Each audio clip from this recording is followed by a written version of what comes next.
Good evening, ladies and gentlemen. Jai Hind.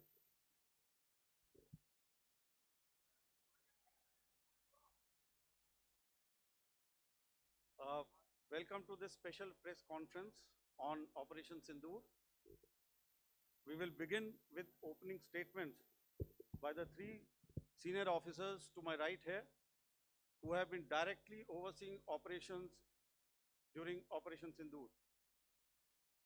We have Lieutenant General Rajiv Bhai, Director General Military Operations, who will cover the aspects related to land domain. Air Marshal A.K. Bharti, to his right, Director General Air Operations, will provide insights on the air domain. And to my right is Vice Admiral A.N. Pramod, Director General Naval Operations, who will cover aspects on maritime domain. Following their briefings, we will move on to the question answer session. I now request the DGMO to commence the opening brief. Thank you, Sandeep. A very good evening to all of you, ladies and gentlemen. You are all by now familiar with the brutality and the dastardly manner in which 26 innocent lives were prematurely terminated at Pahalgam on the 22nd of April. When you combine those horrific scenes and the pain of the families that the nation witnessed with numerous other recent terrorist strikes on our armed forces and defenseless civilians, we knew that the time had arrived to make yet another compelling statement of our resolve as a nation. Operation Sindoor was conceptualized with a clear military aim to punish the perpetrators and planners of terror and to destroy their terror infrastructure. What I do not state here, of course, is the often stated determination of India and its intolerance to terror. It set into motion a very diligent and microscopic scarring of the terror landscape across that some of these terror hubs were now bereft of any presence and had preemptively been vacated, fearing retribution from us. There was also a term of reference and our own binding, self-imposed restriction to target only terrorists and thus prevent collateral damage. There were 9 camps that you are now all familiar with, which were confirmed by our various intelligence agencies to be inhabited. Some of these were in POJK, while there were others that were located in the Punjab province in Pakistan. Nefarious places such as Muridke, the hub center of the Lashkar-e-Taiba, has over the years bred infamous characters such as Ajmal Kasab and the likes of David Headley. What followed was a careful scrutiny of each of these sinister locations, their layout, configuration, even the type of construction in each structure and the terrain obtained around these. This was with an obvious intent to deduce and identify the exact vector that was required for their neutralization, as also the eyes in the sky that we would send up to ensure that we brought back evidence that we had indeed targeted what we set out to. The precise images of these engagements on that fateful and historical night have already been showcased during the first press statement on the 7th of May that was helmed by our Foreign Secretary. I have no doubt in my mind that we achieved total surprise, and those strikes across those 9 terror hubs left more than 100 terrorists killed, including high-value targets such as Yusuf Azhar, Abdul Malik Rauf, and Mudassir Ahmed that were involved in the hijack of IC-814 and the Pulwama blast. The line of control was also violated soon after by Pakistan, and the erratic and rattled response of our enemy was apparent from the number of civilians, inhabited villages, and religious sites such as Gurudwaras that were unfortunately hit by them, leading to a sad loss of lives.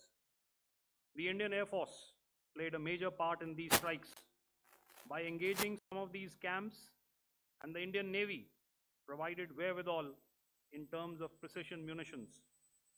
The Indian Air Force obviously had their assets up in the sky, and I will here request Air Marshal Bharti, the Director General of Air Operations, to detail for you the methodology that the men in blue adopted to successfully manifest this mission. Thank you, Rajiv. A very good evening, ladies and gentlemen. It indeed is a difficult time that we have to come here like this and brief you. We could have done without this, but we had no choice.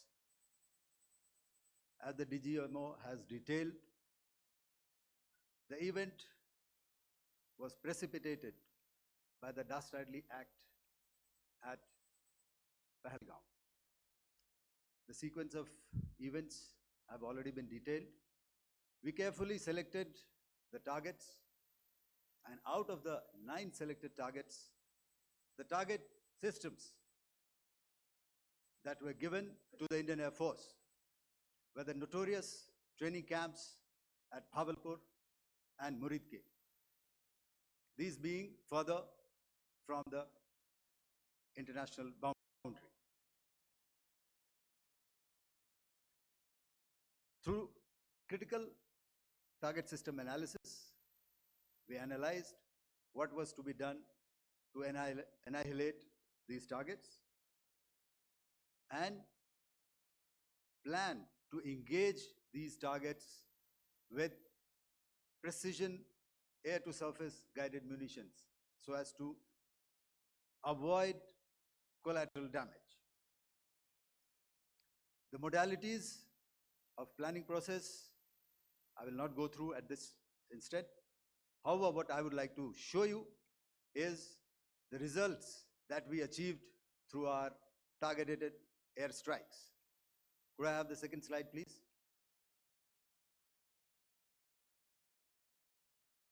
Yeah, change, please.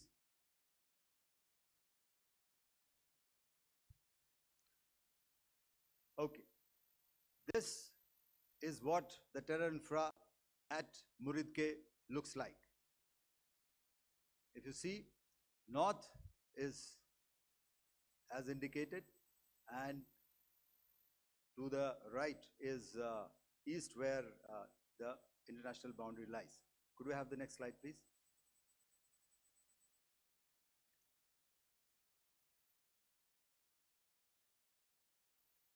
Orientating.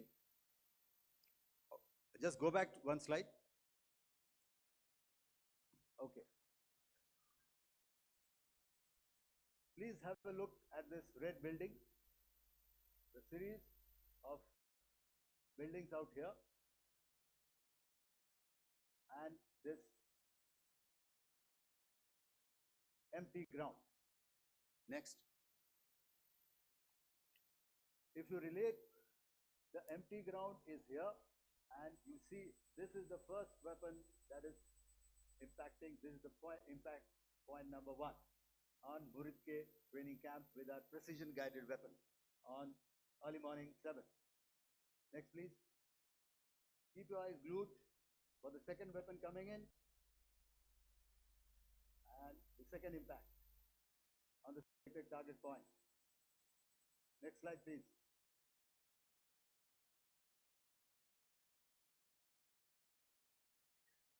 Third weapon, third impact. Continue.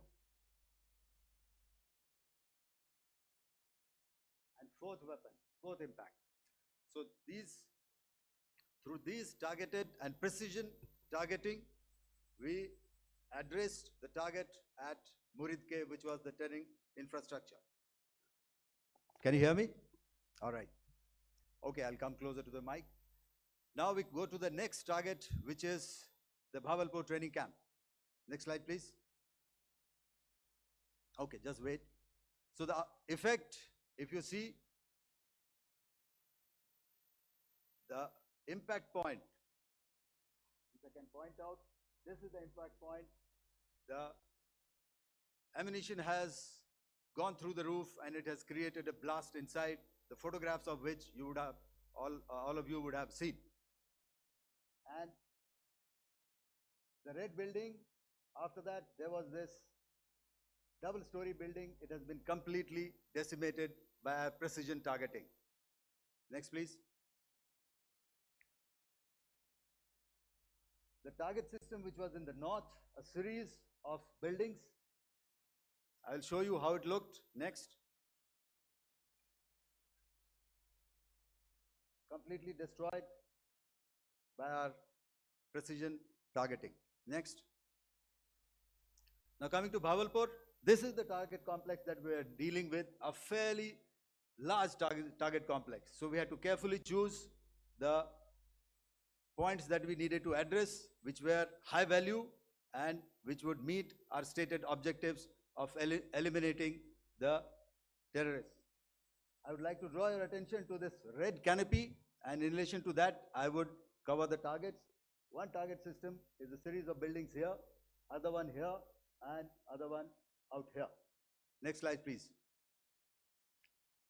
This is how it looked before, and this is how the building looked after the impact of the weapon. And orientation in relation to this red canopy, you can see here. Next, please.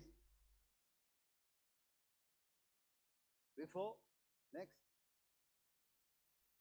and after. The roofs have completely collapsed. Next. This is the target system. Next. Precision targeting, and we have achieved our objectives here. Next. All right, so that was what we did on the 7th. Our objective was to address these two terrorist camps, and that we did with precision. And thereafter, we maintained a robust air defense posture, because remember, our objective was to target the terrorists and terrorist infrastructure, not any other infrastructure, not the Pakistani military, not the Pakistani any other infrastructure. So that is what we have maintained on the 7th of May. However, what we saw in the evening of 7th of May, we were saturated with a raid of Pakistani unmanned aerial vehicles and small drones. And these came in waves in our civilian areas, over our military installations, and all of them were successfully intercepted. Few of them did manage to land. However, there was not much damage that they did.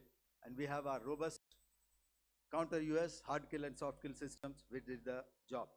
However, the difference here was that we had targeted the terrorists. The adversary now has targeted our civilians and the military infrastructure. So it had to be responded to. So in a quick and calibrated response, that very night, we struck their radar installations at Lahore and close to Gujranwala, the LYT installation, to indicate to him that we are ready, yet we do not want to escalate. Our fight was with the terrorists and not with the Pakistani military establishment. Thank you.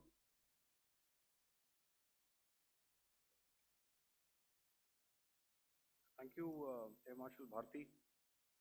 So, ladies and gentlemen, he's outlined operations not only on the night of 6th and 7th of May, when Operation Sindoor commenced, but also on the subsequent night. Being well aware and familiar with the congenital and impulsive nature of our adversary, and even though we did attempt to reach out and communicate our compulsions to strike at the heart of terror to my counterpart in the immediate wake of Operation Sindoor, the request was brusquely turned down, with an intimation that a severe response was inevitable and in the offing. We were, of course, prepared. Operations on the 7th and the 8th, Air Marshal Bharti spoken about. On the night of 8th and 9th of May, they flew drones and aircrafts into our airspace all across the borders and made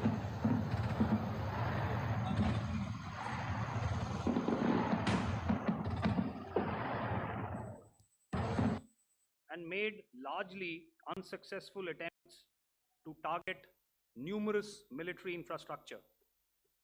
Violations on the line of control by Pakistan also commenced yet again and precipitated into fierce RT engagements.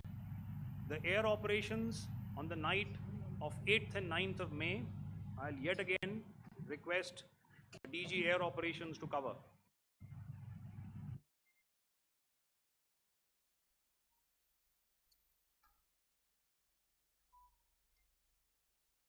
So I just covered what happened on the night of 7th and 8th.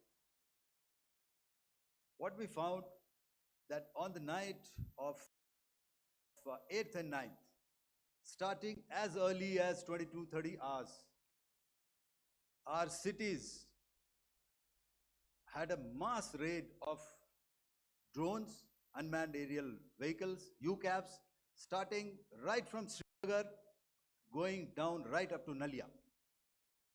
It was a mass raid in waves and it was relentless.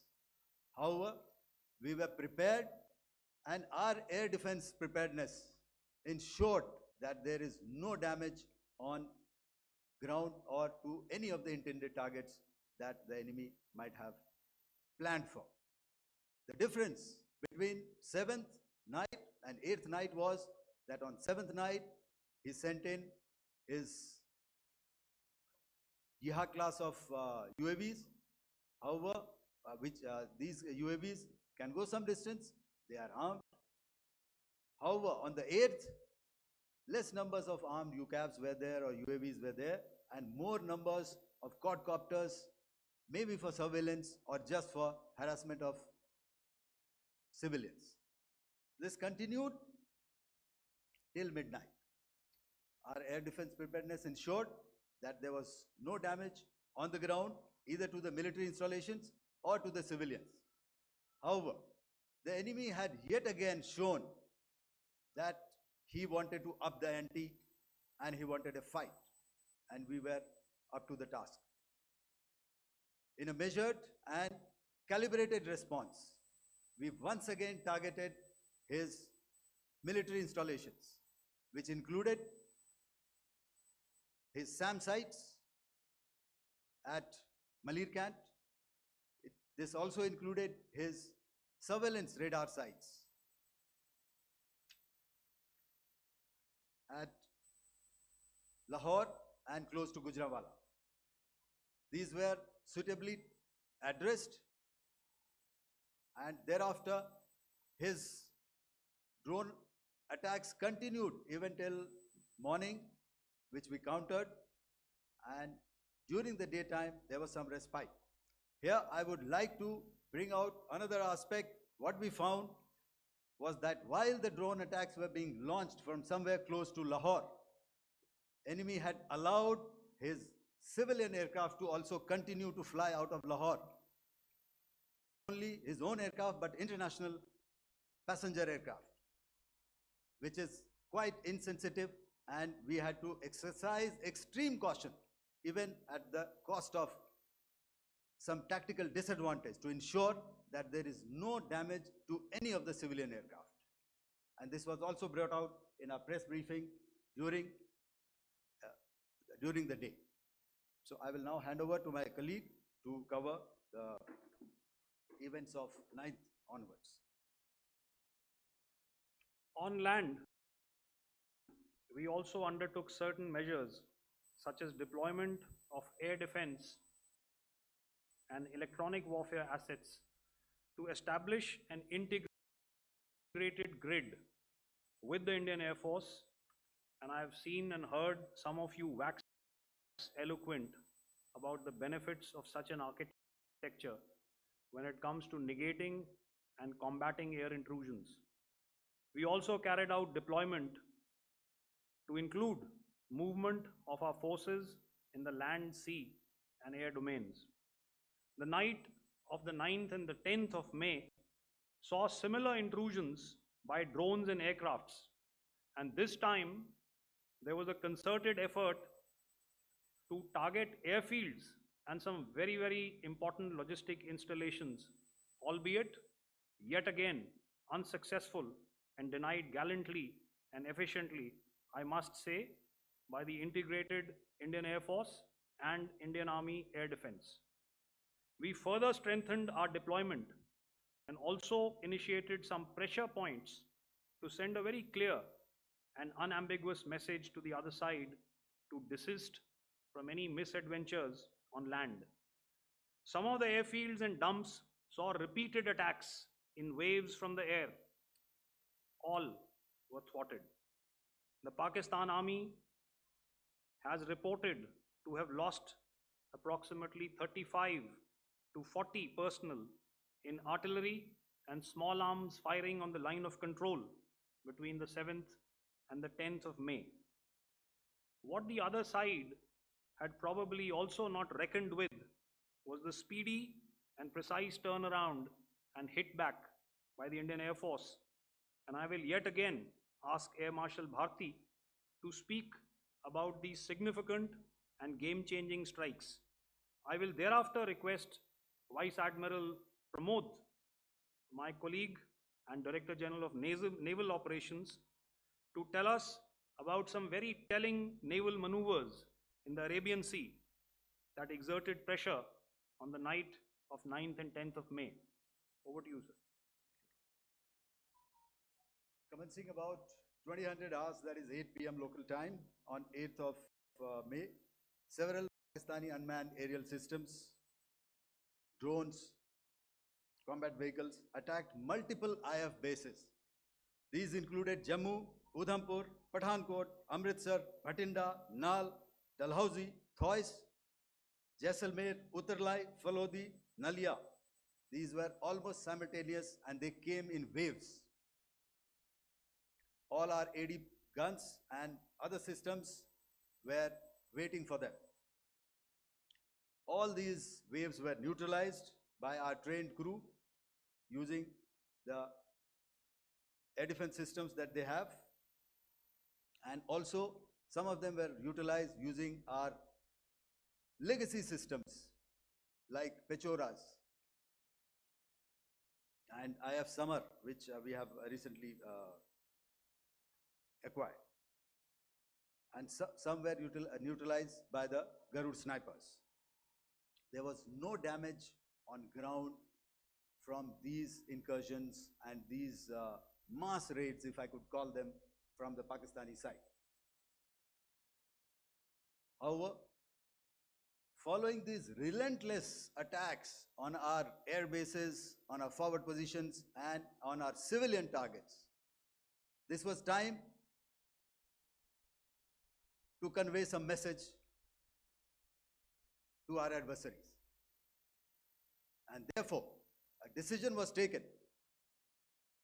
to strike where it would hurt. And towards that in a swift, coordinated, calibrated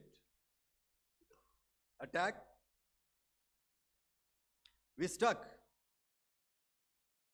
his air bases, command centers, military infrastructure, air defense systems across the entire Western Front. The bases we struck include Chaklala, Rafiki, and mind you, Chaklala is Islamabad. Rahim Yar Khan, Sakar, sending a clear message that aggression will not be tolerated. This was followed by strikes at Sargoda, Bholari, Jacobabad. We also struck the C2 centers at Murid, the UAE complex at Murid, Rafiki, radar at Chunia, which I will show you, Rahim Yar Khan airfield, and the unmanned combat aerial vehicle hangar at Sakar. I would like to reiterate here that we have the capability to target every system at these bases and more. However, it was only a measured response to instill good wisdom to our adversary to refrain from further escalation. IF response was directed only at military installations, avoiding civilian and collateral damage. I would now like to show you some of the effects that have been achieved as a result of our air operation.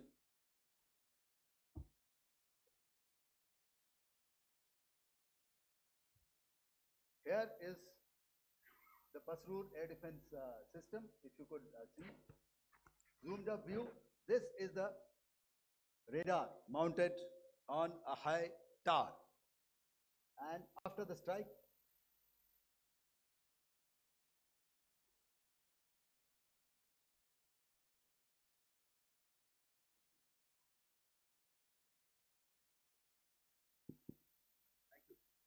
can you hear me?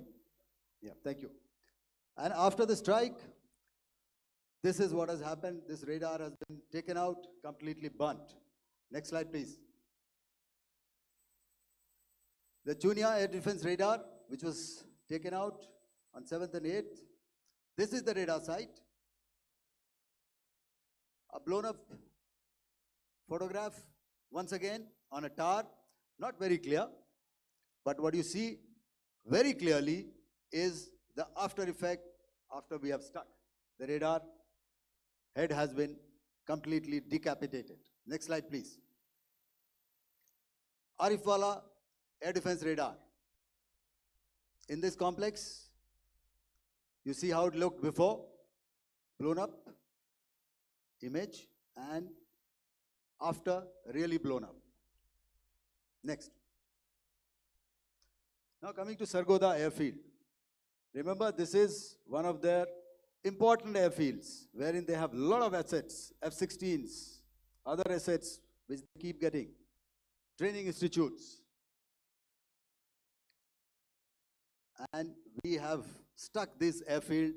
It is not, if you zoom in here, then one impact point here on the runway and second impact point of our weapon, precision weapon on the runway. And if you see this blown up, repairing going on. Same here. Next. Rahim Yar Khan. This is the area we have struck. A deep strike out here and one complex here. So this is how it looked before, and same. You see a big crater, another crater here, and this complex after strike neutralized. Next. Chaklala airfield, Noor Khan, once again a major air base, a lot of their logistic assets out here. This was the chosen complex that we intended to strike and convey a message. Next slide, please. This is how it looked before, and this is how it looked after our strike. Next. Sakar. We chose the radar site at Sakar. This is the radar site. And after it was struck, this is the aftermath, completely burnt out. Next, please. Aircraft shelter. This is how it looked before the strike, and this is how it looked after the strike. The roof of the buildings completely caved in and burnt. Next. Bolari Airfield, aircraft hangar.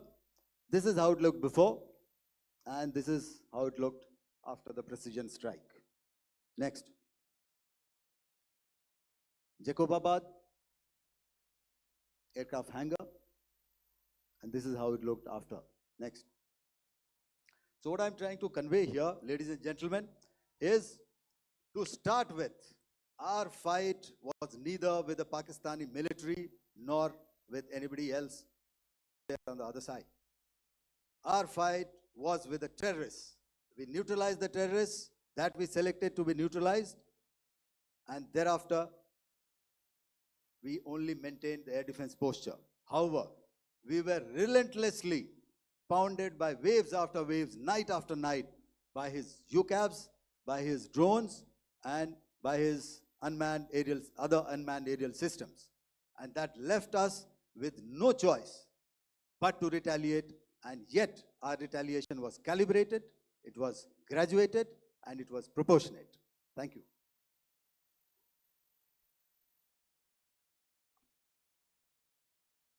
Good evening, ladies and gentlemen. In the aftermath of the cowardly attacks on innocent tourists at Pahalgam in Jammu and Kashmir by Pakistani-sponsored terrorists on 22nd April, the Indian Navy's Carrier Battle Group, surface forces, submarines, and aviation assets were immediately deployed at sea with full combat readiness in concert with the Joint Operation Plan of the Indian Defence Forces.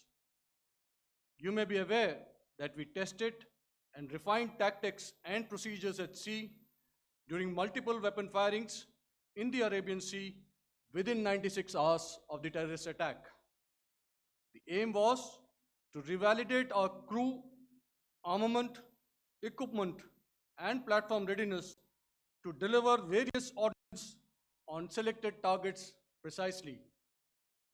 Thereafter, our forces remained forward deployed in the Northern Arabian Sea in a dissuasive and deterrent posture with full readiness and capacity to strike select targets at sea and on land, including Karachi at time of our choosing.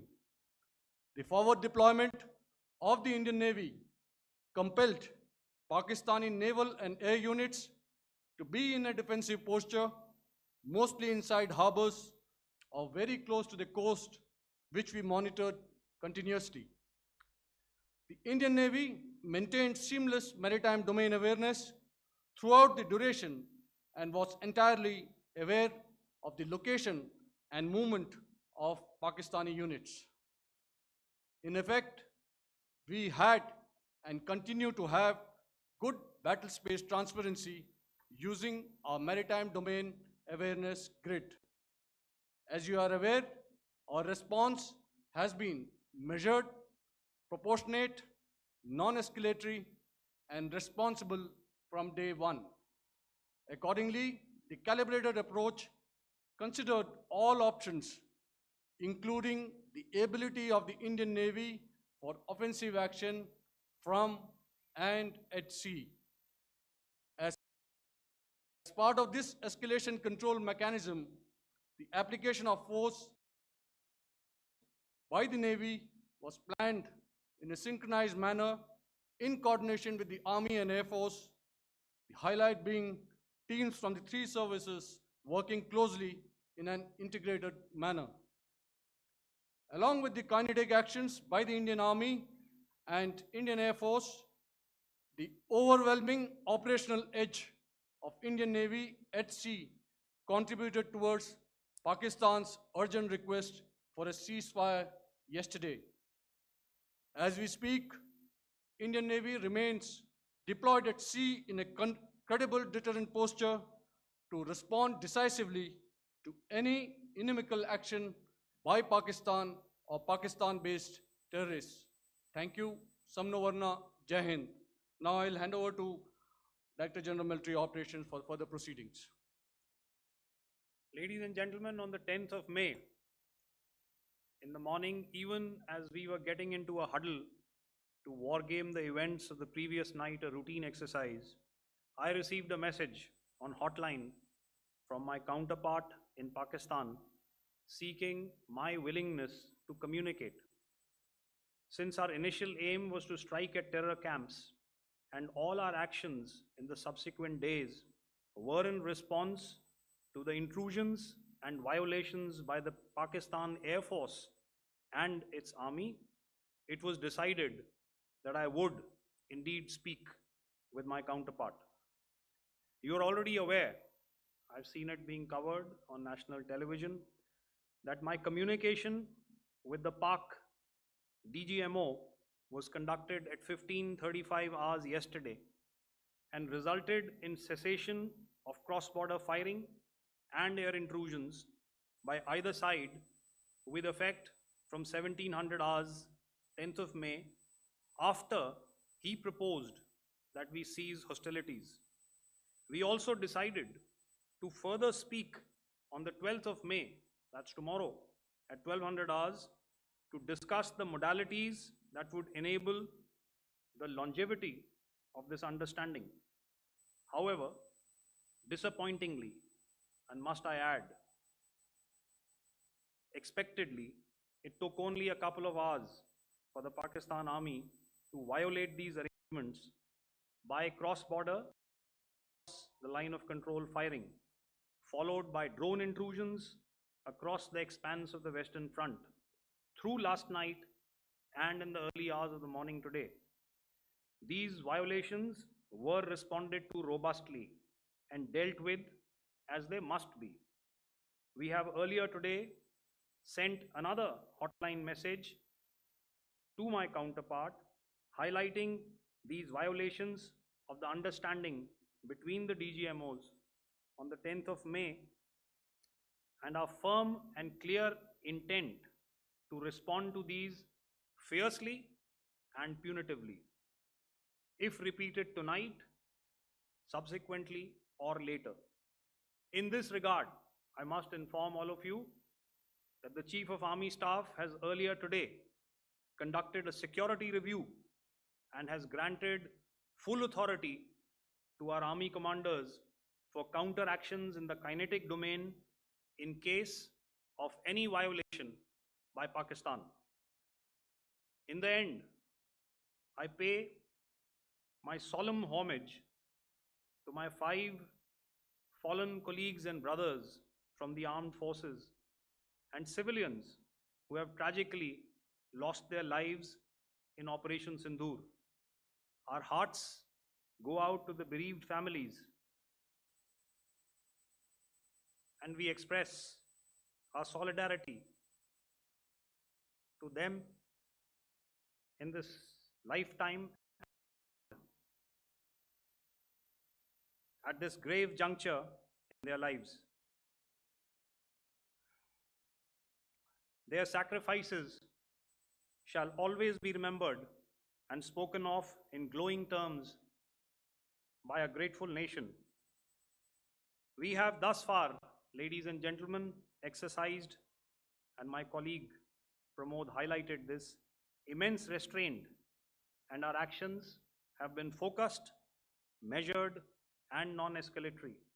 However, any threat to the sovereignty, territorial integrity, and safety of our citizens will be met with decisive force. Jai Hind. Okay, ladies and gentlemen, we are now open for questions.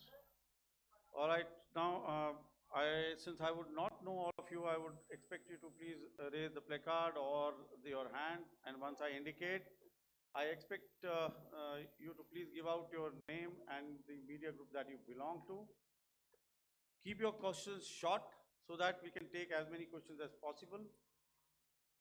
Also, ladies and gentlemen, kindly bear in mind that confidential aspects may not be answered by the three DGMOs.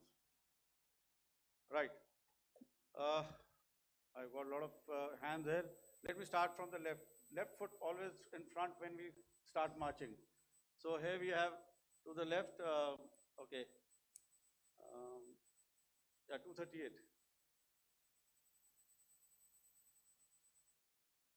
Hello. So this is Manas Pratimhuyan from PTI, Press Trust of India. So the understanding that was reached yesterday on stopping the military operations and actions, was it for just 3 days? And what would be the cost escalation if there is violation of this understanding by the Pakistani side? And my subsequent question would be that we have a kind of ceasefire agreement with Pakistan that was finalized in 2003. So will there be some kind of similarities in frameworks between the two kind of understandings, 2003 ceasefire agreement and the current understanding on stopping military operations? And again, what are the cost that will be incurring on Pakistan if Pakistan again resorts to this kind of terrorist activities, because we have made it very clear that the cost will be very high. So I would like to have your thoughts on it. Okay, so I'll answer the latter part of the question first. I also want to add that while the initial ceasefire agreement, as you correctly pointed out, is of the 2003 vintage, but I must remind you that in 2021, in the month of February, and this was then when the crisis in Eastern Ladakh was also on, the two DGMOs had spoken and arrived at a ceasefire understanding that lasted right up until this unfortunate attack at Pahalgam. Once our Foreign Secretary had announced the decisions of the CCS in the immediate wake of that attack, he had announced certain measures, and then of course Pakistan had in turn made its own announcements. Since then, there have been certain violations of this ceasefire understanding, and of course after the 7th of May, like I pointed out during my statement, that there have been numerous violations on the line of control especially, and of course along the international boundary by the Pakistan Army and the Pakistan Air Force. This understanding that we spoke about yesterday, no, it was not for 3 days. It was first to stop aggressive and hostile activities immediately, let that order and direction settle down for about 36 hours, and thereafter discuss modality, like I said, to ensure its longevity. That is tomorrow on the 12th of May.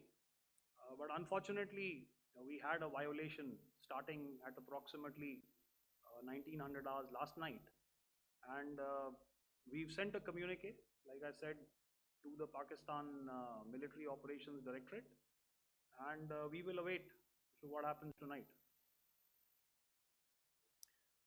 All right. The cost escalation, I mean, I'll leave it to your best imagination. I've already said that the response will be fierce and punitive. Now, the right foot forward. Yeah.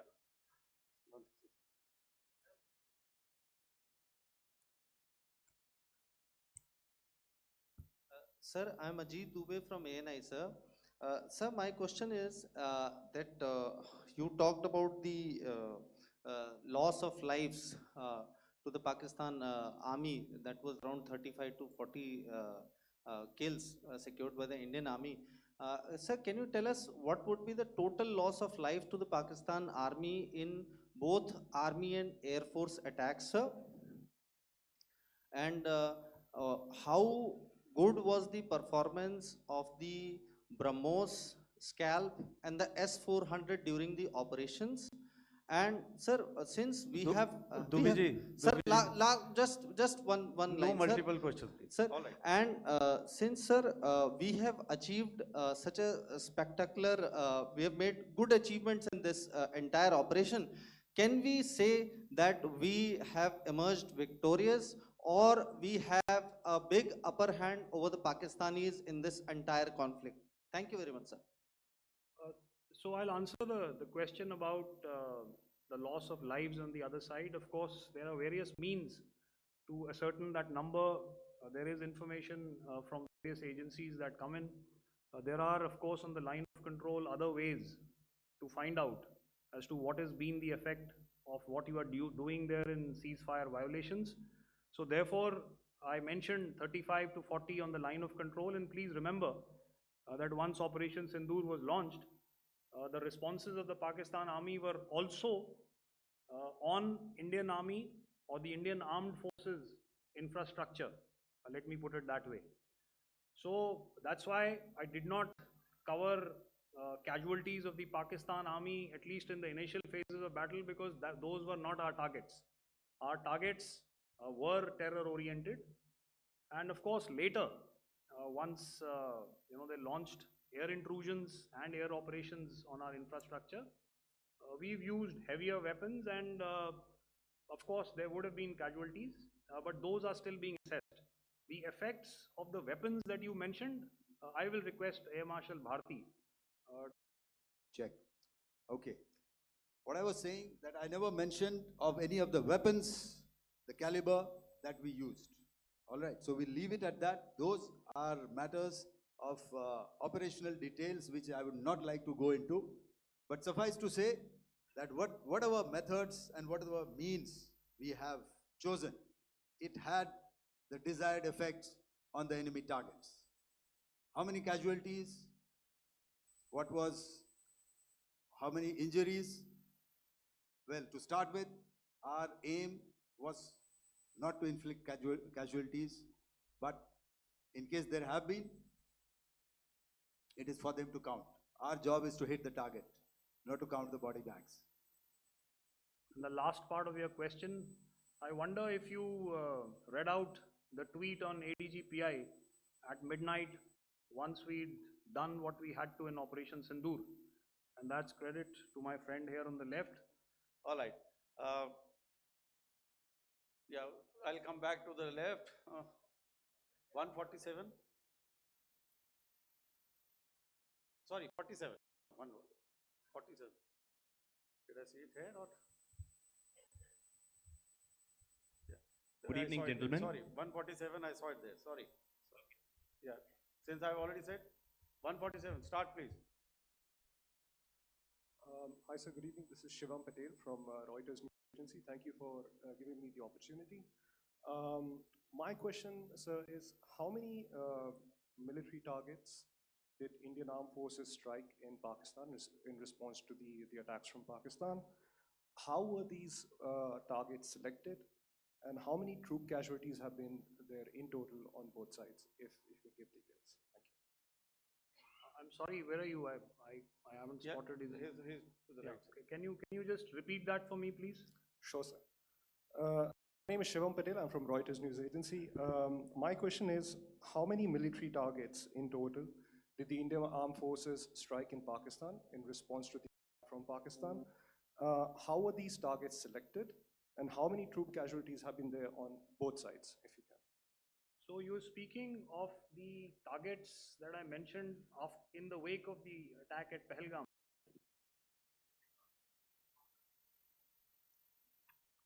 Yeah, I think it's amply clear to everybody here that the Pakistan Army has not crossed the international boundary, neither in the plain sector nor on the line of control. So the intrusions have been in the air. There have been certain attempts on the line of control when ceasefire violations have been on to try and infiltrate and carry out and perpetrate activities that we are all very well familiar with.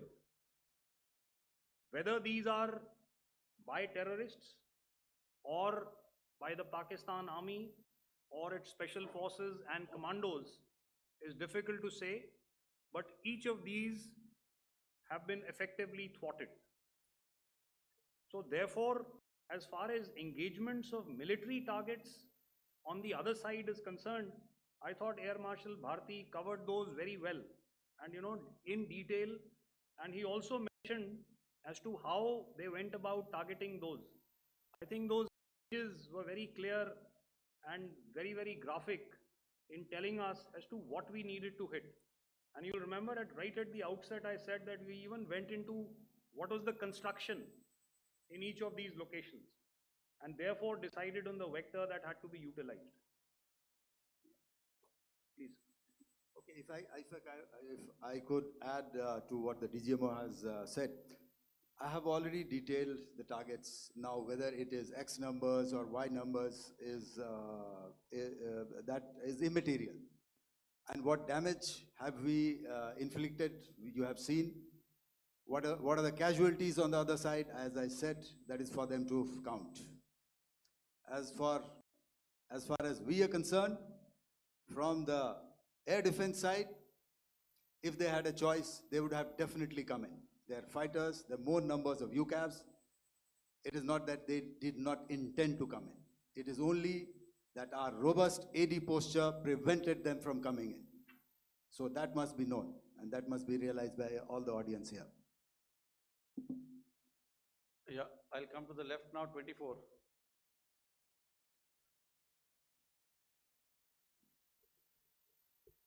Good evening, sir. This is Anvesh Rath from Z. Sir, I wanted to know on the first briefing, which was done by FS and two representatives from Air Force and Army, you showed a list where there was 21 places in that list. You have stuck 9. Are more operations going to be held? Is Operation Sindoor still on? And the second question, thank you, sir. Thank you so much. And also, I want to congratulate all three of you for a fantastic operation that you guys have done. Thank you so much. Thank you so much for that one question. Yeah. Sir, the question. Unfortunately, Rath, is that your name? I'm sorry.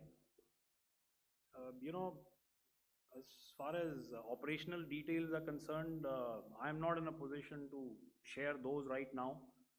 But I think I'll take a cue from Pramod.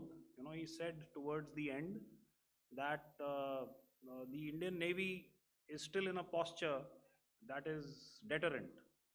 And I have already made it very clear towards the end of what I said that it's only a couple of hours ago that the Chief of Army Staff has carried out a security review, and he's authorized our Army commanders to deal with violations of any kind from across the borders in a manner that they deem fit. So again, to reiterate, the response will be fierce and it will be punitive.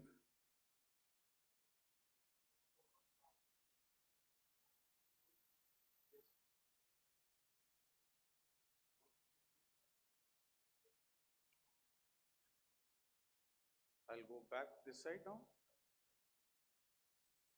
Yeah, 255. She said middle wale kya karenge, so 255. Oh, sorry. Good evening, sir. Yeah, 255. I'm Shailesh from National Defense. Please allow me, first of all, to pay my gratitude for protecting us Indians. Thank you very much. Sir, since the enemy has been talking about taking down our aerial platforms, it would be deemed fit in case we can reveal that we have taken down their fighter jets. What could be the number?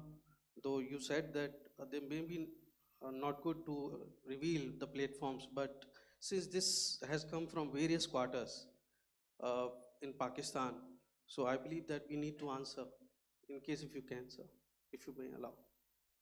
The question is for me? Yes, sir. Okay, and if I get it right, you want to know how many of their planes we have downed? Yes, sir. Yes, sir. See, as I said, their planes were prevented from coming inside our border. All right. So we do not have the wreckage with us, but definitely we have downed a few planes. Numbers, we would not like to hazard a guess out here. Okay. I have the numbers, okay, and we are getting into the technical details of it to establish it. So I would not like to put a figure at this time, but definitely there are losses from their side which we have inflicted. Were they, Please don't ask. were me. they fourth generation plus, sir?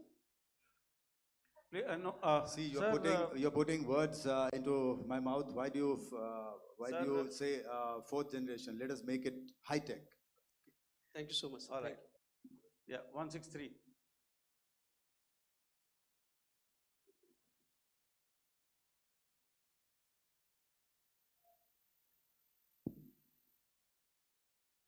तो मैं मंजीत नेगी हूँ आज तक से। मेरा सवाल ये है कि इस पूरे ऑपरेशन में जो आतंकी ठिकानों को निशाना बनाया गया, क्या नंबर्स कुछ बता सकते हैं कितने आतंकी मारे गए? कुछ नाम सरकार मतलब कुछ नाम मीडिया में आए भी हैं जो बड़े उसके मास्टरमाइंड थे।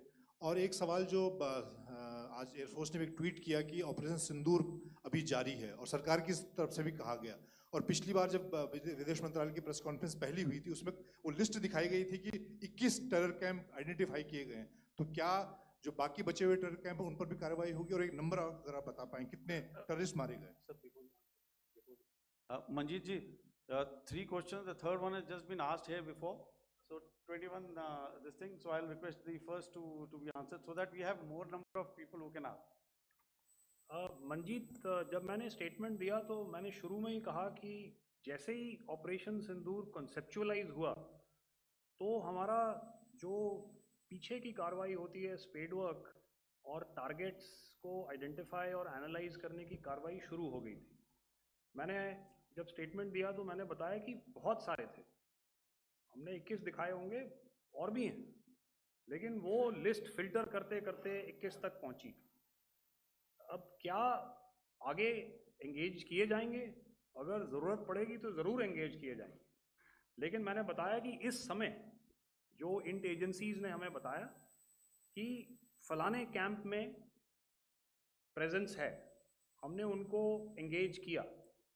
कुछ नाम मैंने लिए, कुछ नाम अभी पुख्ता किए जा रहे हैं। मैंने आपको बताया कि जो इंट एजेंसीज ने अभी तक असेसमेंट किया है उसमें उन्होंने कहा है कि तकरीबन 100 से ज़्यादा मारे गए हैं। और एक आज आपने तस्वीर भी देखी कि काफ़ी प्रोमिनेंट जो फ्यूनरल था, काफ़ी प्रोमिनेंट एक जो हस्ती हैं वो ऑर्गेनाइज कर रहे थे, और उस फ्यूनरल में और कौन कौन लोग अटेंड कर रहे थे वो तो आपने देखा ही। तो आप लोग सब समझदार हैं और मुझे ये कहने की ज़रूरत नहीं है कि इन लोगों को कहाँ से सपोर्ट मिल रहा है। अगर नहीं मिल रहा होता तो ऑपरेशन सिंदूर नहीं होता, तो उसी की वजह से है ये ऑपरेशन। तो मेरे ख्याल से मैंने आपके सारे सवालों का जवाब दे दिया। Ma'am. Sir, next is from 17. Sir, मेरा नाम अंजू निर्वाण है, TV9 भारतवर्ष से। सर, मेरा सवाल ये है कि ऑपरेशन सिंदूर में हमारी जो इंडियन नेवी है उसके बारे में सर थोड़ा सा बताएं कि किस तरह की उसकी भूमिका रही, क्योंकि हमने इस दौरान सर देखा कि बहुत सारी स्पेकुलेशन भी रही और ये बोला गया कि कराची तक हमारी नेवी ने ऑपरेशन किया है। तो सर इस पे थोड़ी सी क्लैरिटी चाहिए। और सर हमने कौन कौन से फाइटर एयरक्राफ्ट डाउन किए हैं, अगर उसका भी थोड़ा सा क्लैरिटी मिल जाए तो अच्छा रहेगा।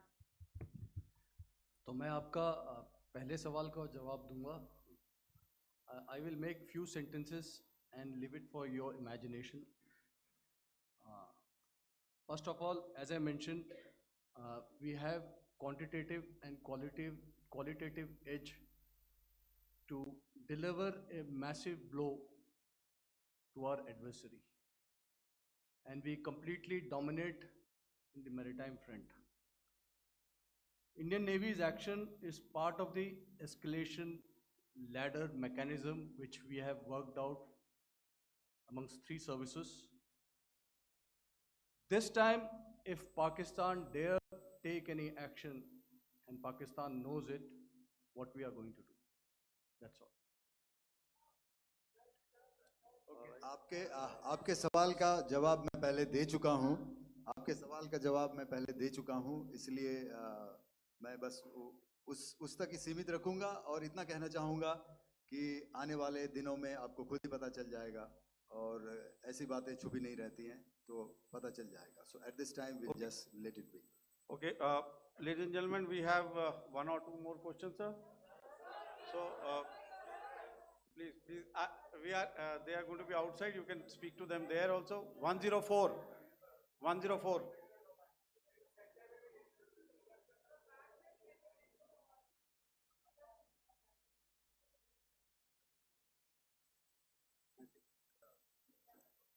Yeah, ask. Sir, Dinakar with the Hindu newspaper. Are you surprised that you got this question? No, sir. Look.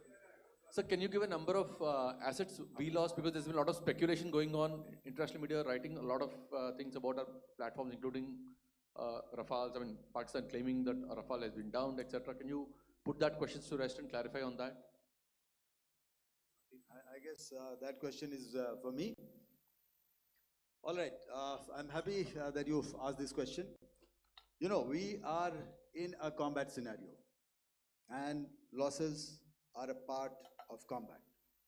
The question that you must ask us, okay, and indeed that we must ask ourselves, you inclusive, is have we achieved our objectives? Have we achieved our objective of decimating that terrorist camp?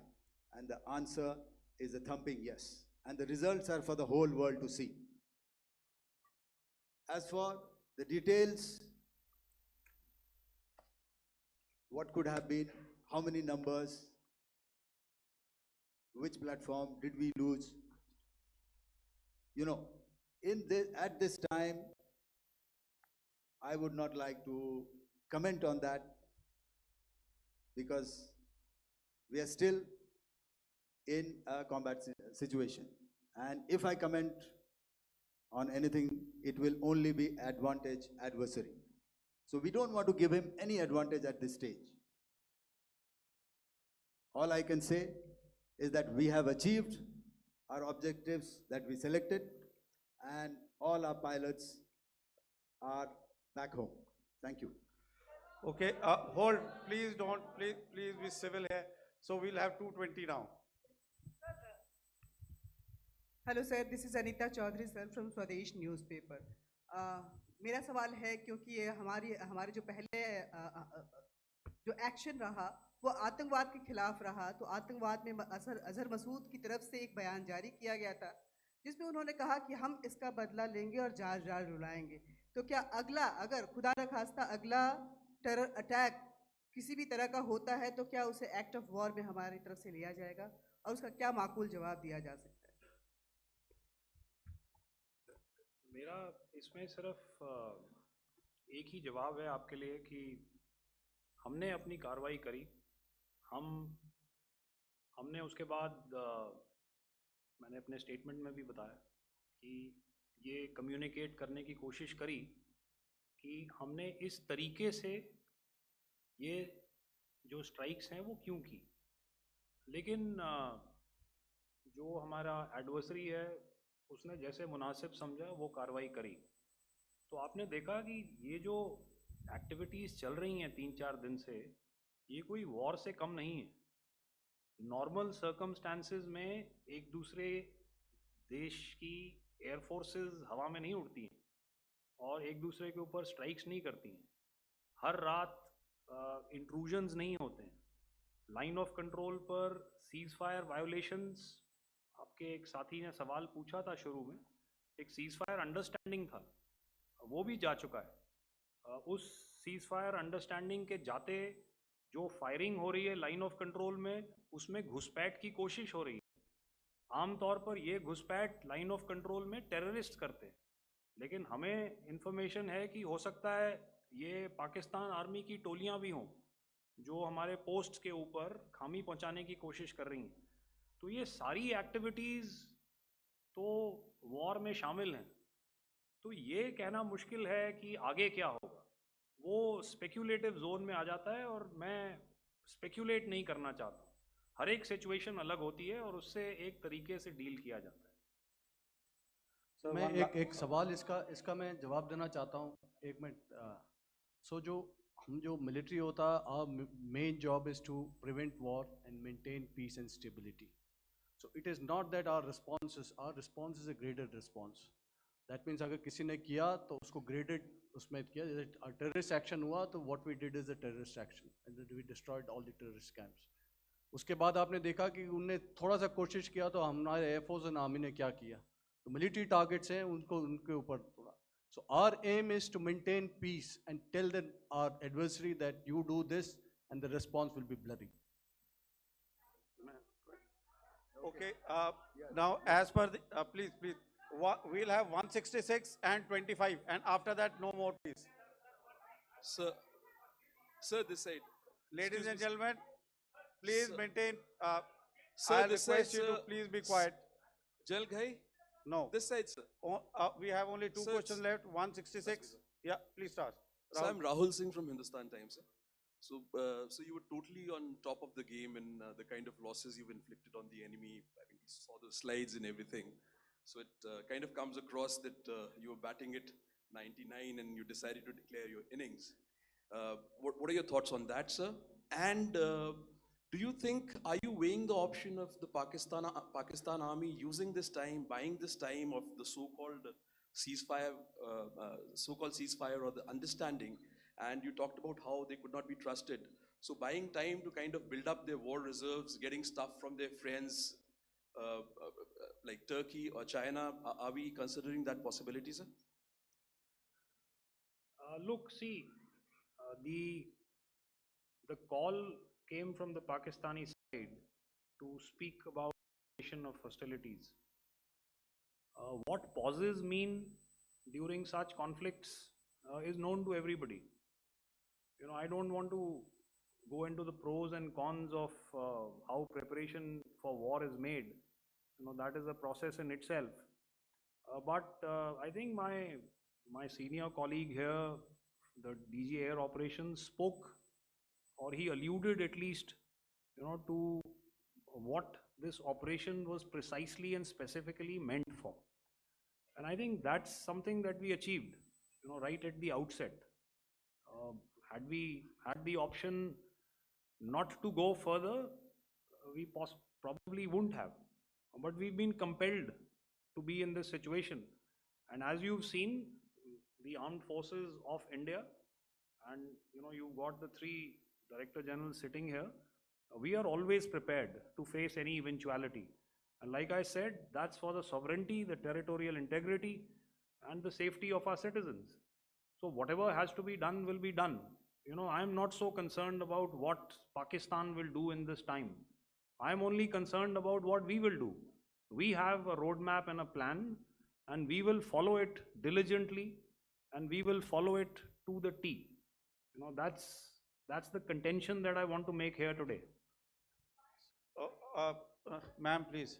Okay, the last question, and ma'am, 25, she's been asking since Sir. the first one.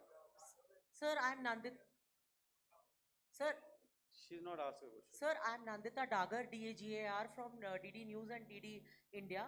Sir, I wanted to ask you that my question is to General Ghai. Sir, you spoke to your counterpart yesterday and the Pakistani counterpart. Sir, what is the Indian Army's assessment that despite that agreement, that talk that you had, despite that agreement coming into effect at 1700 hours yesterday, why did they violate it? And number two, yesterday at the joint Defense Ministry and Foreign Ministry briefing, Wing Commander Vyomika Singh and Colonel Sophia Qureshi had told us that we have cited the Pakistani troops amassing at the borders and at the LOC. Sir, has that situation changed? Have they withdrawn? And sir, if in case, despite now there is a lull, of course, but if tonight again, if the enemy again carries out shelling and aerial intrusions through drones, what is going to be our response, sir? Thank you. So without outlining the specifics of that response, I've already made it clear that there will be a response and it will be fierce and it will be punitive. Why the Pakistan Army chose the option of violating the understanding that was arrived at earlier yesterday, I think that's a question that we best answered by the Pakistan DGMO. I wouldn't be able to, give you that. But, in situations such as these, and if you go back into any conflict, sometimes these understandings take time, to fructify and manifest on ground. But without, getting into the reasons, it is our mandate to be prepared at all times, and that we were. It's not as if because there was an understanding we weren't prepared. I must tell you that the armed forces were on a very, very high alert, and they continue to be in that state even as we speak. All right. Ladies and gentlemen, please, ma'am, please. Okay, thank you so much for coming today. Those who have missed asking a question, see, I knew I'll grab this attention from you like this. Those who have missed the opportunity to ask a question can give me a written one. I will definitely get back to you with that. And also, they are they are invited for a cup of tea in my office day after tomorrow. Thank you, ladies and gentlemen, for coming. Thank you. Thank you very much. Jai Hind. Jai Hind.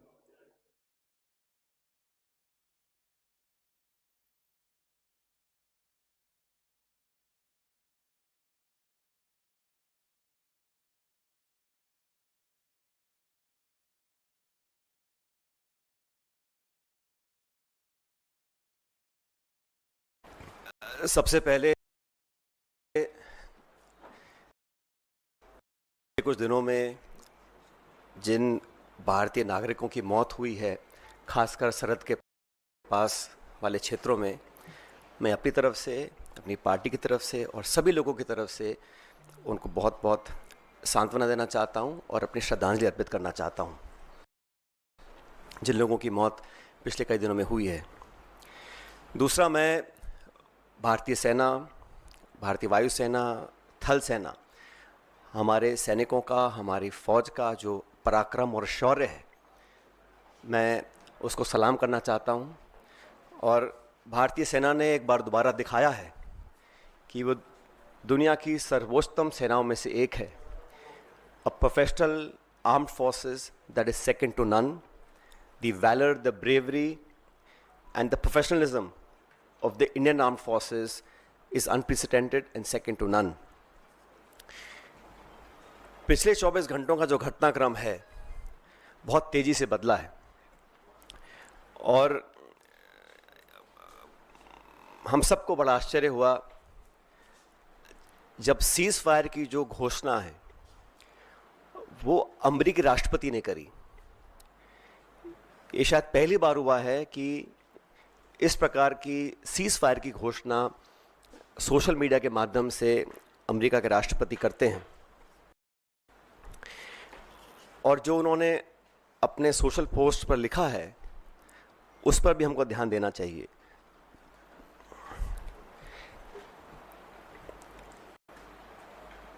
Bharat और पाकिस्तान के बीच